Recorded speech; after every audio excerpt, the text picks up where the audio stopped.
Yes, this is it. I'm just cooking a udon. Then I just put the kala here. Then pagkatapos po, ano ko po dyan, nihintay ko po kung kailan ito mainit. Charot lang. Then after that, inano ko po sa kamay ko kung mainit na ba talaga.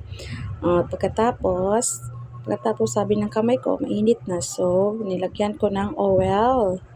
The olive oil. So, nilagay ko na ubos na yan. Tignan nyo, ubos na. Pero, grabe, ang tagal kong ginamit yan. Kunti lang nilagay ko. Tapos, the onion and the garlic. So, nilagay ko sa oil sa kalaha. Then, sa kawali, charot. Pagkatapos, inano ko siya. Initos-mitos ko siya, inukay-ukay, charot. Pagkatapos kong inukay-ukay yan, mga ilang minuto, mga 5 minutes yata or 3 minutes, I don't know. Basta, then after that, mitos-mitos, then I get oh my god, the fire, it's lakas-lakas. So then the fire is, I will be the kuan, the pinahinay, charot.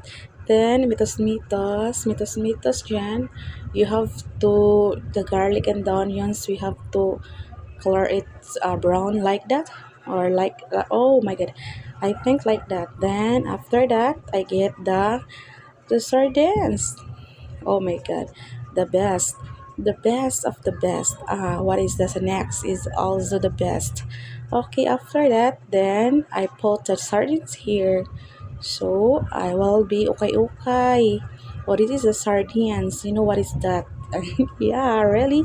Oh, then after that, then oh my god, we have to like that. Okay, mitos. Then have to put a water to in the can. Then after that, you have to see 5 minutes of the boiling is then put the udon here. So you have to like that. Then after mga 5 minutes or like that, or 10 minutes, or how many minutes of that I don't know.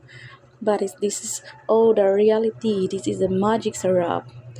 Sa So, masarap ang ulam pag ito ay nilagyan ng nito. Konti lang nilagay ko dyan. Konti lang nilagay ko. Matagal kaya ito pinubuksan ng magic syrup na to. Pagkatapos, ilang minuto, nilagyan ko lang takip sa sa rice cooker. Tapos yan na. Okay, tapos na. So, thank you for watching. Bye!